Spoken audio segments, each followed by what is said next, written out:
सबको मेरा नमस्कार। मैं डॉक्टर प्रियंका नारायण हूँ और माइक्रोबायोलॉजी के बारे में एक और टॉपिक लेके मैं आ गई हूँ।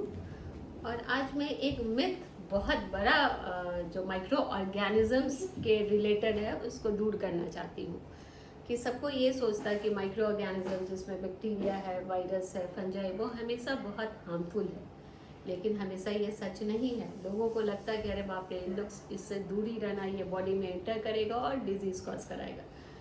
अधिकतर टाइम ऐसा होता है, लेकिन बहुत सारा माइक्रो ऑर्गेनिजम्स है जो हमारे बॉडी को बहुत बेनिफिट करता है। आज मैं इसी के बारे में आप लोगों को बताना चाह रही हूँ और आप भी जान के आश्चर्य हो जाइएगा कि हमारे बॉडी में माइक्रो ऑर्गेनिज्म जो रह रहा है वो इतना बेनिफिट भी पहुँचाता है। तो आज हम बात करेंगे गट माइक्रोबायोम। गट माने जो इंटेस्टाइन जो हमारा है, वहाँ पे शायद आपको पता नहीं होगा, ट्रिलियंस ऑफ माइक्रो ऑर्गेनिजम्स रहता है। बैक्टीरिया, वायरस, फंजाई, बहुत सारा चीज़ वहाँ रहता है। और वो बहुत उन लोग के लिए एक छोटा सा यूनिवर्स है और बहुत हारमोनी में सब एक दूसरे के साथ रहता है।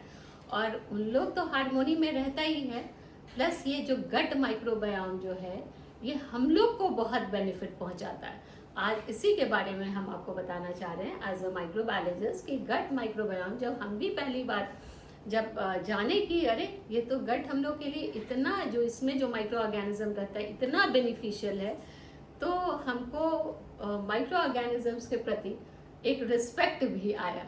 तो आज हम बताते हैं आपको कि लोग क्या क्या करता है। एक तो है कि जो गट माइक्रोबायोम है, इसको वो गुड क्यों कहलाता है। वो गुड इसलिए कहलाता है क्योंकि ये क्या करता है कि इंटेस्टाइन में जो मेन इंटेस्टाइन का फंक्शन होता है डाइजेशन, कि जो भी फूड हम लेते हैं उसको डाइजेस्ट करे, उसको एब्जॉर्ब करे और वो जो एनर्जी के रूप में पूरा बॉडी में यूटिलाइज हो, बॉडी के रूप। तो ये जो गट माइक्रोबायोम है, ये जो है हमारे डाइजेशन के प्रोसेस को ये और बढ़ाता है, एब्जॉर्प्शन में हेल्प करता है। एक तो ये इसका फंक्शन हो गया। दूसरा जो इम्पोर्टेंट फंक्शन है, आप लोग सबको ही जानते होंगे कि विटामिन होता है जो बॉडी के फंक्शनिंग के लिए बहुत इंपॉर्टेंट, जैसे vitamin A, B, C, D, E, K, ये सब विटामिन होता है। तो वो generally green leafy vegetable, fruits जो हम लोग खाते हैं वो सबसे हम लोग को मिलता है। लेकिन आप जान के बहुत आश्चर्य में हो जाएंगे कि गट माइक्रोबायोम भी स्मॉल अमाउंट में ये विटामिन को बनाने में हेल्प करता है। और कौन दो विटामिन को ये बनाने में हेल्प करता है, वो विटामिन के और विटामिन बी है। तो विटामिन के का फंक्शन आपको पता होगा कि विटामिन के मेनली क्लॉटिंग में हेल्प करता है। जैसे अगर हम लोग का छोटा सा अब्रेजन हो गया, बॉडी में खरांच लग गया, तो उसका ब्लीडिंग रुकता है ये विटामिन के कारण। अगर विटामिन के कम हुआ तो उस आदमी में ब्लीडिंग कंटिन्यूड रहेगा। और विटामिन क्या करता है कि बोन्स, जो हमारे बॉडी में बोन्स हैं, उसको जो है ये स्ट्रेंथ प्रोवाइड करता है। अब जो है विटामिन बी, जिसको गट माइक्रोबायोम स्मॉल अमाउंट में बनाता है।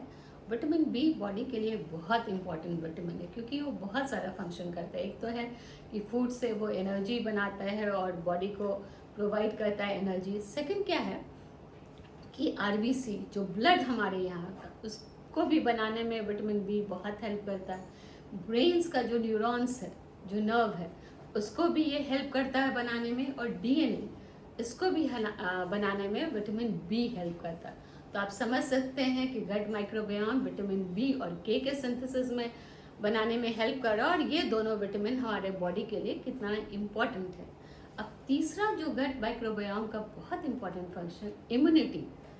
हमारा जितना भी बॉडी में जो इम्यूनिटी ही है जो हम लोग को डिजीज से फाइट कराने के लिए हेल्प करता है। तो बॉडी का अपना भी इम्यूनिटी होता है। एक तो होता है कि इम्यूनिटी हम लोग वैक्सीन के या दूसरे चीज़ के रूप में भी हम लोग अपने बॉडी को, इम्यून सिस्टम उसको बढ़ाते हैं, लेकिन बॉडी का अपना भी इम्यून सिस्टम मैकेनिज्म होता है। तो इसको जो है ये गट माइक्रोबायोम हेल्प करता है इस इम्यूनिटी को। वो कैसे हेल्प करता है कि बचपन से ही ये गट माइक्रोबायोम बॉडी को ट्रेन करता है कि ये पहचाने कि कौन चीज़ हार्मफुल है बॉडी के लिए, हार्मफुल ऑर्गेनिज्म है, और कौन गुड है। और जो मान लीजिए बॉडी में जब डाइजेशन होता है तो सर्टेन टॉक्सिन्स भी रिलीज होता है। ये टॉक्सिन जो है अगर गट माइक्रोबायोम नहीं रहा है तो पूरा इन्फ्लेमेटरी चेंजेस बॉडी में लाएगा, तो इसको भी ये कंट्रोल करता है। तो सोचिए गट माइक्रोबायोम कितना इंपॉर्टेंट रोल प्ले कर रहा है। और जो है क्या होता है कि हमारे बॉडी में जो भी हार्मफुल बैक्टीरिया या माइक्रो ऑर्गेनिज्म इंटर कर रहा है, उसको भी ये गट माइक्रोबायोम, क्योंकि पूरा गुड वाला बैक्टीरिया फैला हुआ है हमारे इंटेस्टाइन में, तो वो हार्मफुल बैक्टीरिया को टू एन एक्सटेंट रेजिस्ट करता है कि वो वहाँ कॉलोनाइज होके और डिजीज़ नहीं कराए। तो ये सब तो बहुत सारा फंक्शन हो गया गट माइक्रोबायोम का। और एक और है इसका फंक्शन, ये हमारे हेल्थ को देख रहा है, फिजिकल और ब्रेन की भी हेल्थ को देख रहा है। ये क्या करता है, गट और ब्रेन के बीच में कनेक्शन लाता है और ब्रेन को भी हेल्दी रखने में हेल्प करता है। तो आप लोग जानते थे कि गट माइक्रोबायोम इस तरह से पूरा हमारे फंक्शनिंग को इफेक्ट करता है। और जब नेक्स्ट जो हम वीडियो बनाएंगे उसमें आपको बताएंगे कि किस किस कंडीशन में गट माइक्रोबायोम डिस्टर्ब हो जाता है और वो क्या क्या हार्मफुल इफेक्ट हमारे अंदर में लाएगा। तो इसके लिए मेरा ये रिक्वेस्ट रहेगा कि आप मेरे चैनल को सब्सक्राइब कीजिए, लाइक कीजिए, कमेंट कीजिए, ताकि हम इसी तरह से अच्छा बात आपको माइक्रोबायोलॉजी से रिलेटेड बता सके। धन्यवाद।